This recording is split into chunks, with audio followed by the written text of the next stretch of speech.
Bienvenidos a Tixus Autos. Hola amigos, soy Sergio Oliveira. Eduardo Vargas. ¿Cómo estás, Lalo? Sergio, muy bien. ¿Y tú cómo estás? También muy bien, muchas gracias. Oye, Sergio, pues haciendo un programa más, ya tenemos un bonche ahí de programas, pero a lo mejor nos lo han pedido un poco en las redes. ¿Qué es lo que es mejor ahorita en estos tiempos? Tú que estás mucho en la industria y que sabes, han preguntado, ¿conviene comprar un auto ahorita que el dólar está empezando a subir? ¿Y cuáles son las expectativas para el próximo año? Si convendrá más esperarse o qué hacer. Porque mucha gente dice, ¿lo compro, no lo compro? ¿Me endeudo? No, el dólar. O sea, hay una incertidumbre muy grande en la gente. Mira, en general lo mejor es comprar ahora. Pero no, obviamente no en todos los casos. ¿A qué me refiero? Los precios van a subir. No solo porque el dólar subió y está subiendo y hay expectativas en algunos especialistas hablan de que puede llegar a 25, ¿no? Uh-huh. Entonces, obviamente comprar ahora es comprar más barato. Otra cosa que puede ser interesante comprar ahora es si lo compras ahora a crédito con tasas fijas. Por ejemplo, hay varias marcas ofreciendo todavía meses sin intereses. Yo estaba ayer platicando con unos amigos de Nissan, por ejemplo.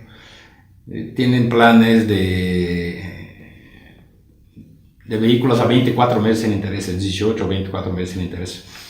Es un muy buen plan. Si ya estás pensando cambiar un coche y estás en espero o no espero, ese tipo de oportunidades es buena en el sentido de, si mañana suben las tasas, pues tú ya firmaste con una tasa hoy bajo, incluso con tasa cero, ¿no? A meses sin interés, pues estás hablando de tasa cero.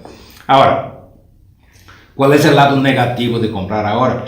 No hay nada que sea 100% positivo, ¿no? Uh-huh. Todos los lados tienen su forma buena y su forma mala, su consecuencia buena y su consecuencia mala. Digo, la buena es esa.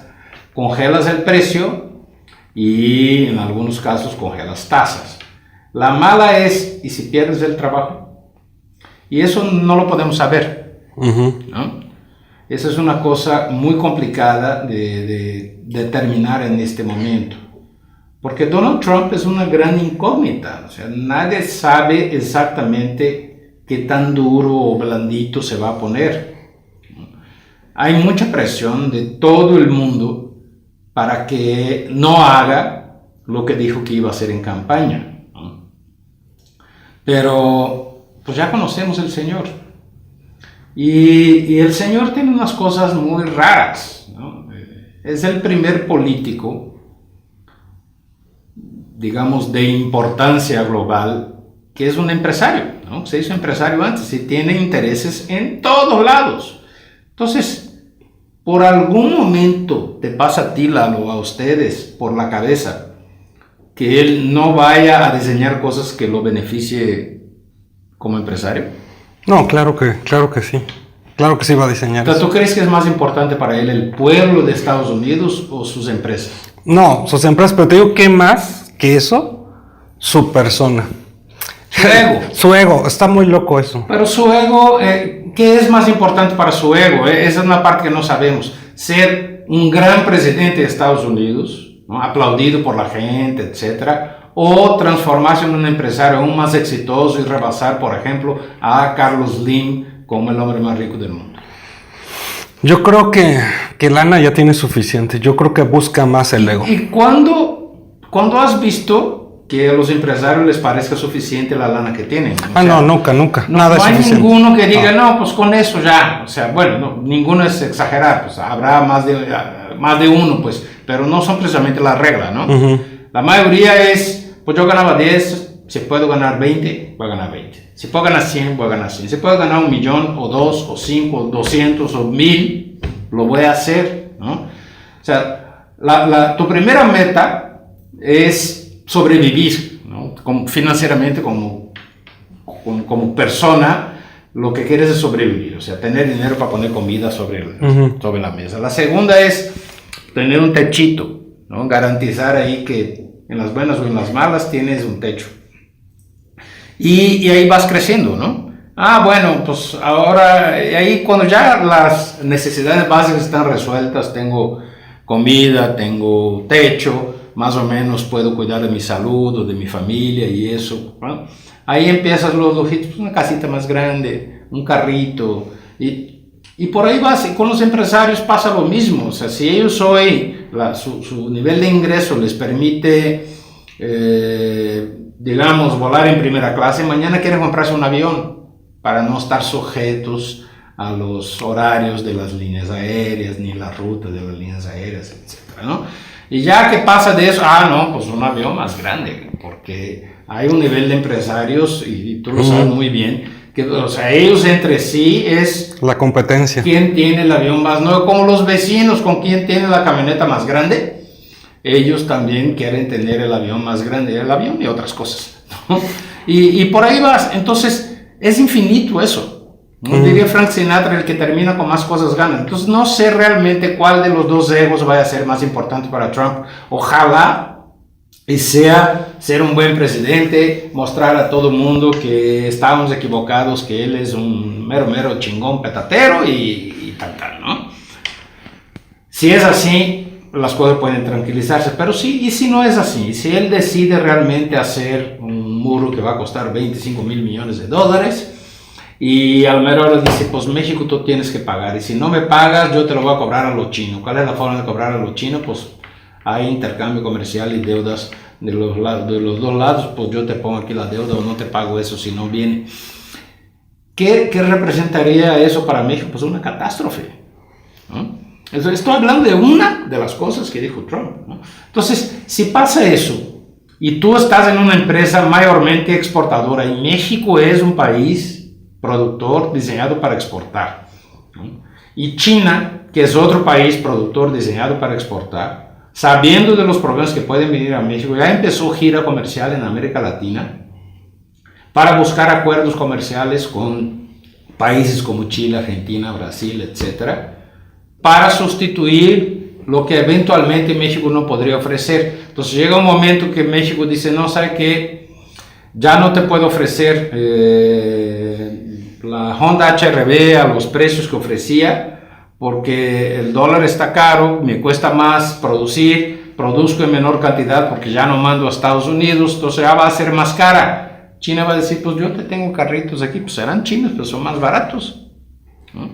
Y qué tal que eso implica una reducción de la producción, por decir algo, de la industria automotriz, ¿no? Que es una industria que representa 17% del Producto Interno Bruto Manufacturero de México y 3% del Producto Interno Bruto de México como total. 3% para una sola industria es muchísimo.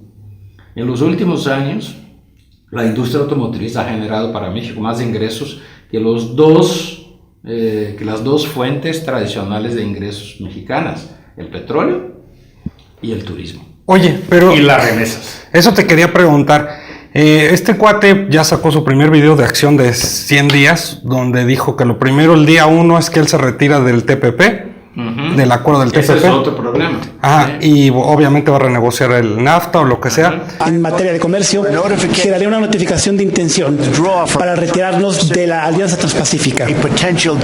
Un desastre en potencia para nuestro país. En vez de esto, negociaremos acuerdos comerciales justos y bilaterales que vuelvan a traer la industria y los empleos a las costas de Estados Unidos. ¿Qué tan fácil es para las empresas, para Ford, para todas las que fabrican aquí? Es decir, cerramos y nos vamos a Estados Unidos. ¿Realmente es fácil para ellos? No es fácil. No es nada fácil. y es una cosa que ellos van a tener que pensar muy bien. Porque no son solo las empresas de Estados Unidos. Mira, en los últimos, ponle 5 años, las empresas que empezaron a construir o están en proceso de construcción de fábricas de automóviles en México, por hablar solo de la industria automotriz, ¿no? Las americanas, Chevrolet empezó en San Luis Potosí, creció en San Luis Potosí y tiene más inversiones en esa fábrica y en Ramos Arizpe, ¿no? Ford está construyendo una fábrica nueva en San Luis Potosí también, y celebró los 30 años de Hermosillo hace muy poquito. La planta de motores de Chihuahua es de las más importantes, si no la más importante del mundo para Ford, ¿no? Chrysler va a fabricar aquí la Compass, ¿no? Lo lanzó en Estados Unidos, va a fabricar aquí, probablemente en lugar del 500 en Toluca, ¿no? Y obviamente la intención es mandar ese producto a Estados Unidos. Si no lo puede mandar a Estados Unidos, ¿cómo lo va a mandar? Pero fuera de eso tienes Mazda en Salamanca, Honda en Celaya, BMW en San Luis, Volkswagen en Guanajuato. En Puebla, Volkswagen, ¿no? Puebla también. Guanajuato de motores. Ah, de motores. Más reciente. O sea, Audi en Puebla, Toyota en San Luis. O sea, todo el mundo está metiendo dinero aquí, entonces es un problema incluso global, ¿sabes? Uh-huh. O sea, si Trump decidiera, si realmente tiene fuerza política lo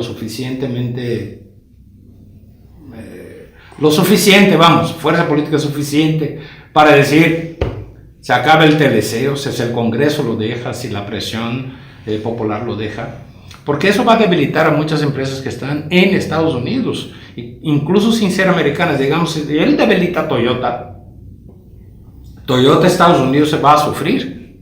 Claro. Y va a perder empleos allá.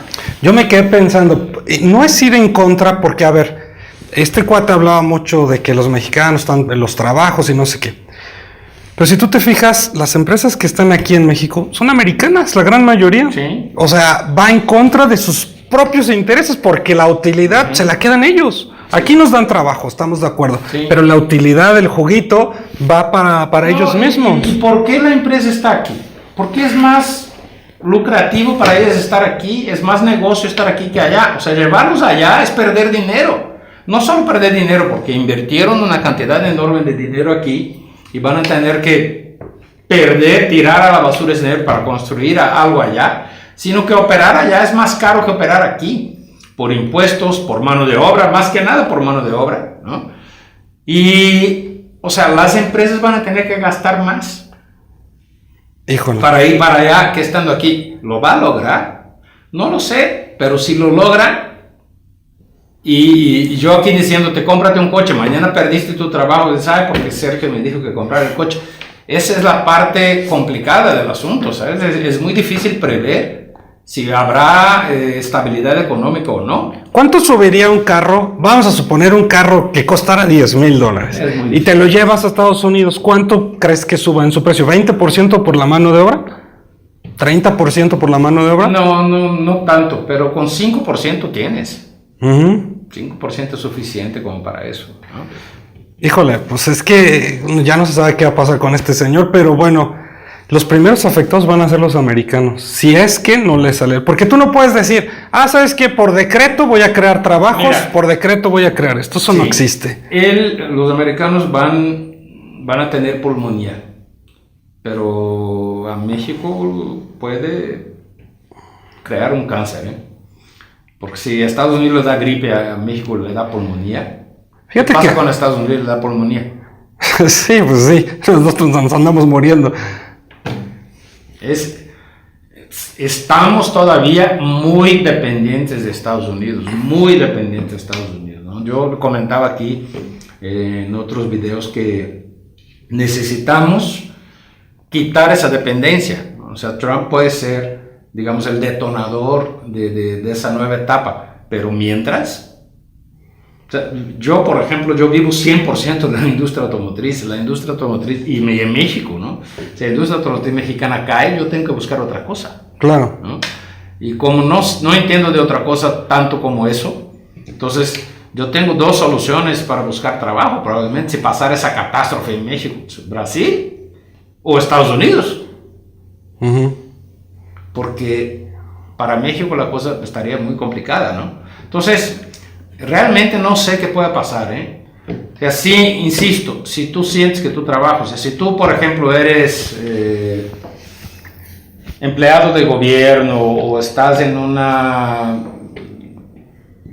por ejemplo, en la cadena hotelera que no debe sufrir, el turismo de hecho no debe sufrir, al contrario, el turismo en México debe fortalecerse, porque aún separando las economías, México con un dólar más caro se hace más barato para el que gana en dólar.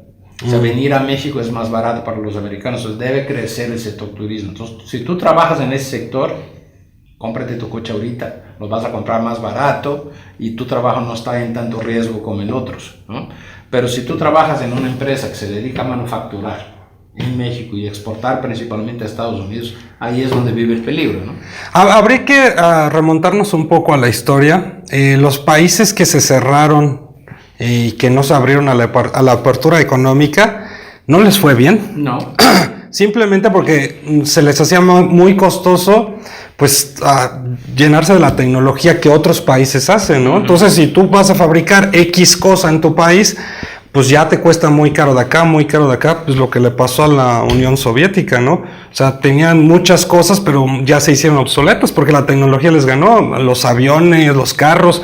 ¿Por qué nunca, por ejemplo, en Rusia la industria creció de los autos muy grande a nivel mundial? Porque sus carros eran una porquería. ¿Por qué? Porque no podían acceder a tecnologías que tenían otros países. Por su misma razón, ¿no? Fíjate, cuando China se abre, entra a la OMC y se abre y empieza a adquirir tecnologías de todos, a copiarlas y a todo, es cuando tienen la expansión económica. Si se cierra como este cuate que se quiere cerrar, yo no estoy tan seguro que les vaya a ir bien. Sí, el mundo piensa más o menos como tú. Yo también, ¿no? Yo también creo que es complicado el tema de la decisión de Donald Trump, pero si él lo decide. Bueno, Sergio, pues gracias, pues esperaremos. Es que también me quedo pensando, 4 años, este cuate va a estar en la presidencia. Por lo menos, ¿no? Por lo menos. Pero tú como empresa invertiste, no sé, miles de millones en una fábrica en México o en otro lado. Dices, ¿la quito o me espero que este loquito se vaya y mejor apoyo al próximo que venga? También está esa parte de pues aguantar. Sí. Pues vamos a hacer de la resistencia aquí. Pues sí. Sergio, no nos queda otra. Gracias. Hasta luego. Y recuerden, si les gustó el video, denle like. Y si les gustó el canal, suscríbanse. Saludos a mis amigos de Venezuela. Si quieres ver más videos, dale click aquí.